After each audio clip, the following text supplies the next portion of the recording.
think about that. Think about how your company's brand, your startup's brand, generates trust and creates a strong gut reaction within people. What is a brand? It's first of all not a logo. It's not your URL. It's not a logo. It's not the swoosh. It's not a symbol. It's none of that. Second, it's not an identity. It's not a person. It's not a thing. And it's not a product.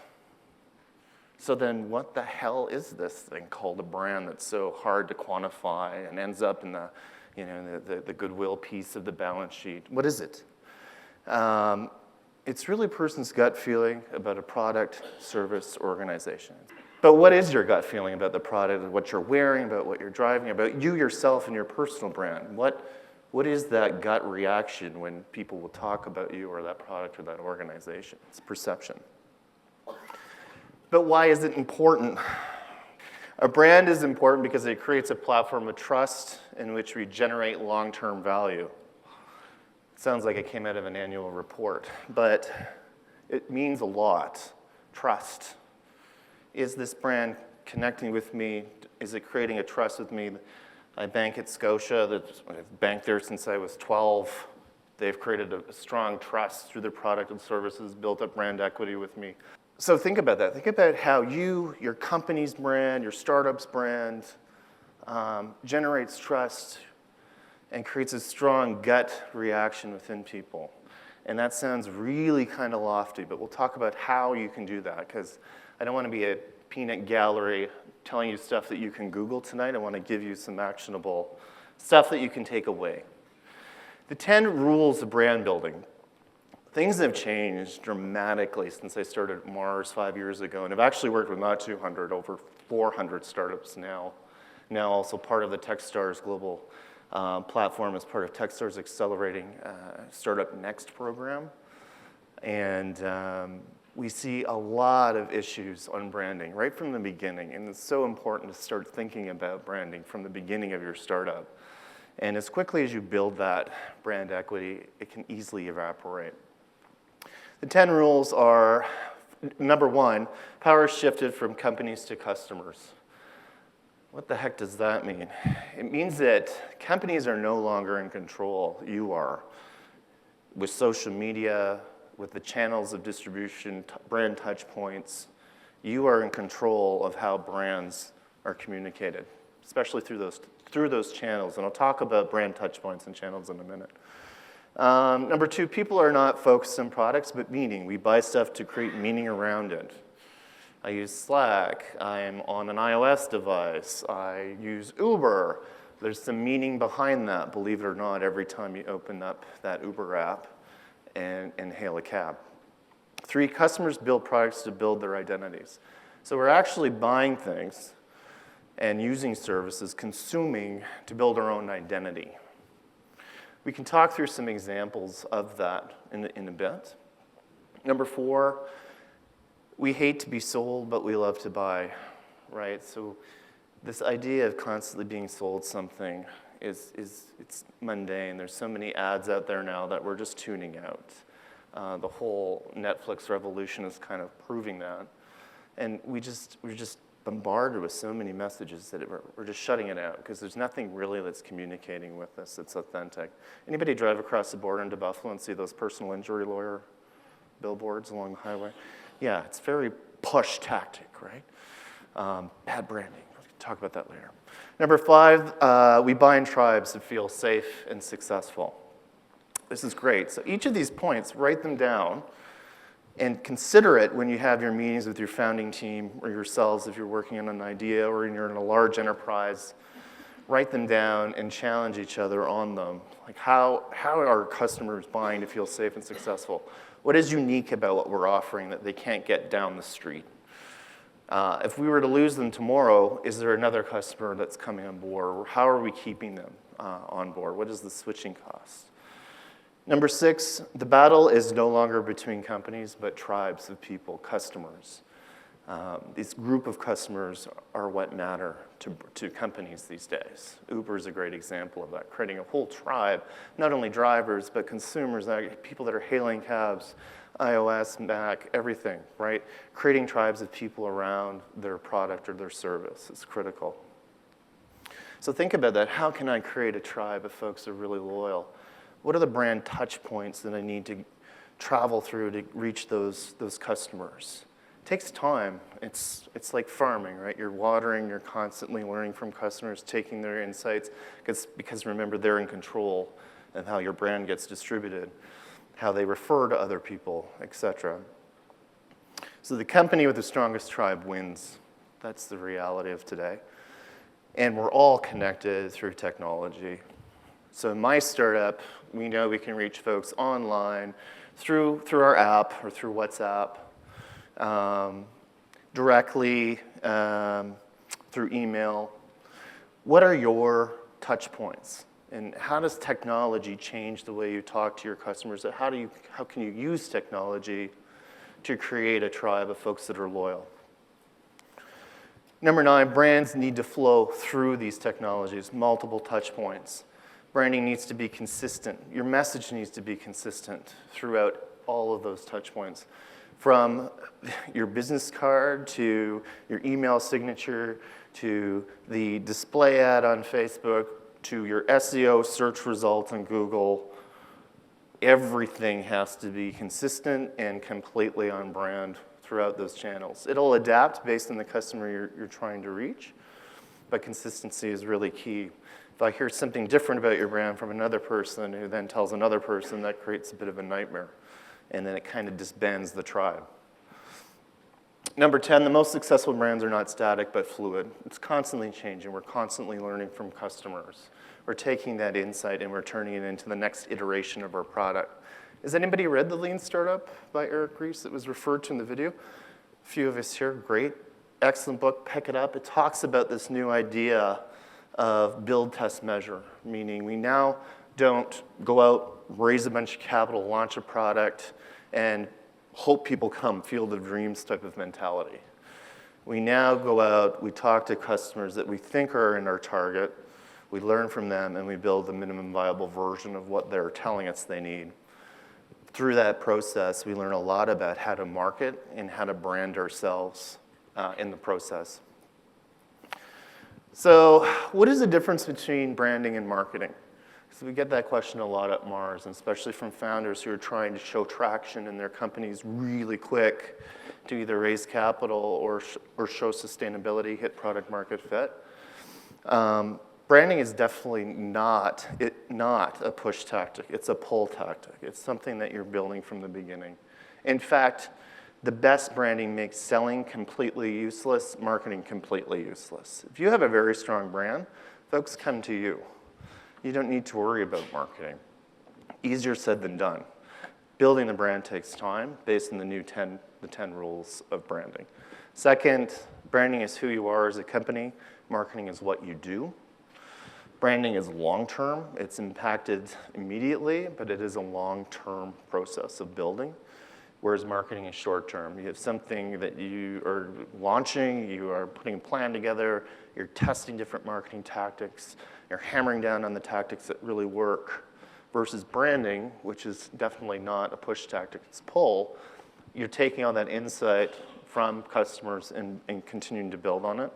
Branding builds loyalty with your customers, whereas marketing generates a response. Branding creates value in your company versus marketing, which extracts it from the customer group. Branding is strategic. Marketing is tactical. Branding appeals to emotion, and marketing appeals to reason. So these are some key differences when you are building your companies or working on that idea in your company. To think about when branding.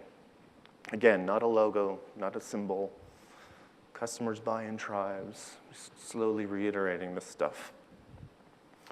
So the new brand marketing, we know that based on research with the S&P 500 of the top 10, 15 brands, the value of intangible assets has gone up 17 to 80% over the last 30 years on the balance sheet. That's insane. That's because of technology.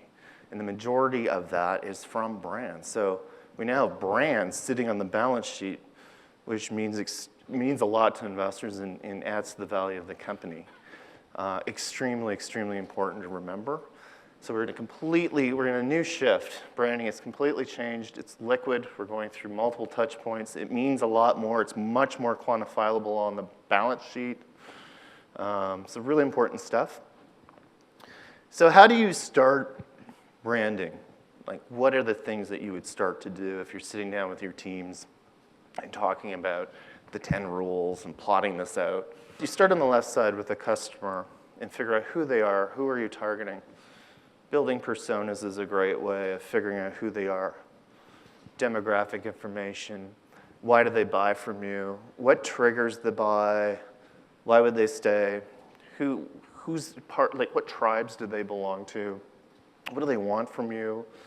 How they belong? What makes you unique and compellingly different than the other products and services? And what you're doing through this process is quickly identifying a group of customers that you can target and build a brand around.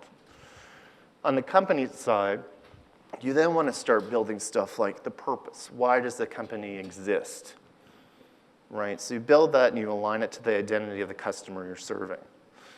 What is your onlyness statement as a brand? What is that one thing? It's always the hardest thing to do. When I was at Ogilvy and Mather, when we were doing creative briefs with Amex or Domtar or one of the other companies, the onlyness statement was always the most difficult thing we had to do as branding experts, because you had to consolidate all those 10 points into one point that described exactly why you're clear and compellingly different. A great book on this, by the way, is Positioning by Alan Trout. Has anybody ever read that one? Really, really good book on this. David Ogilvy in Advertising, another good one. But even just today, think about what is that one statement that describes you?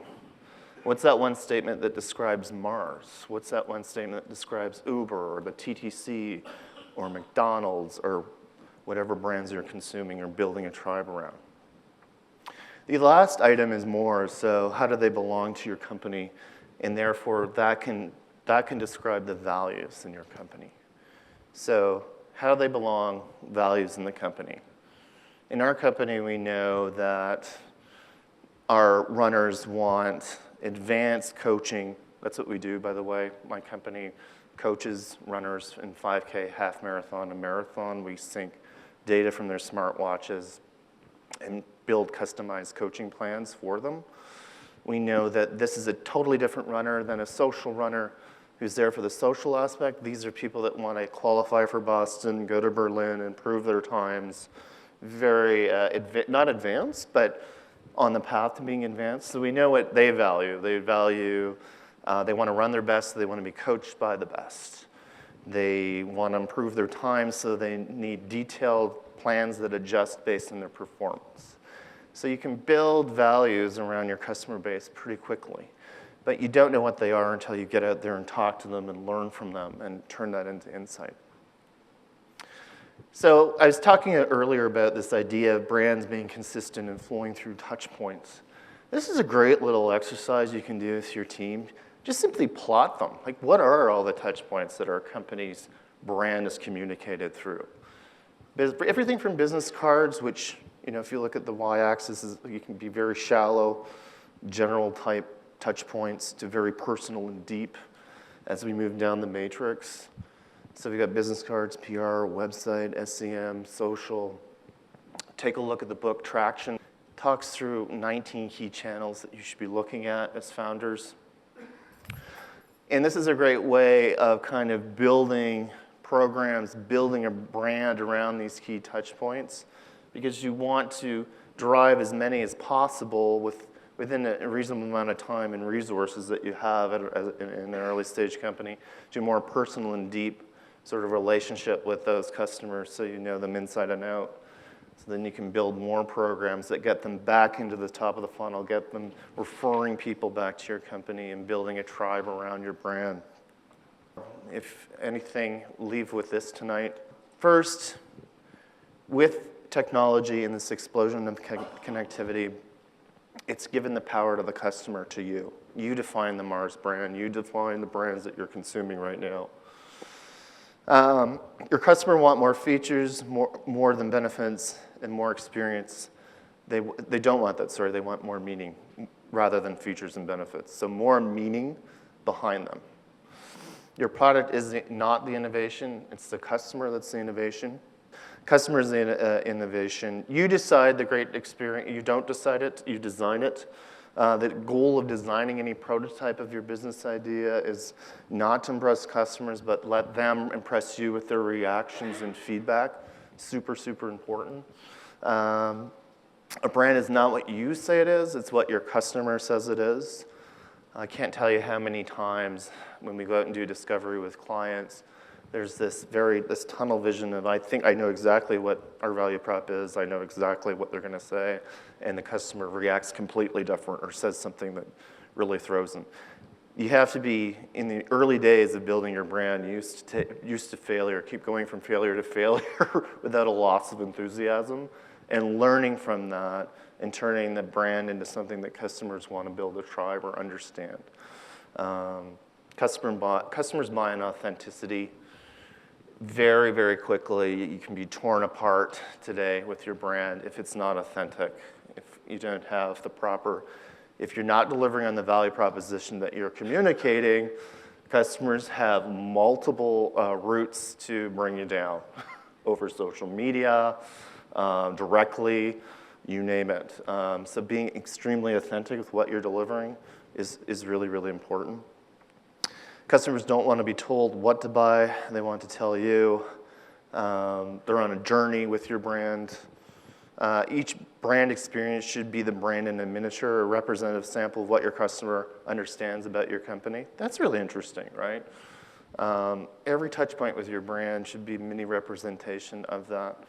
From your post on Instagram or your ad in Facebook or your trade show or your sales pitch, whatever it is, it should be a little miniature version of the values of what you believe in and communicating that to them. You should delight in the minimal, right? So taking as much crap away from your brand messaging and your brand design as possible and just sticking with the bare bones minimum of what the customer wants. Keep it very simple. We have a habit as founders to add as many features as we want as possible because we think the customer wants it. That's not good. It's good to just stick and focus with a few things that the customer really, really wants in your brand, especially in the beginning. You can start spilling over and becoming the Amazon. It's eventually moving from books to delivering groceries via drones. But start with books. Start with building your brand around that and then move from there.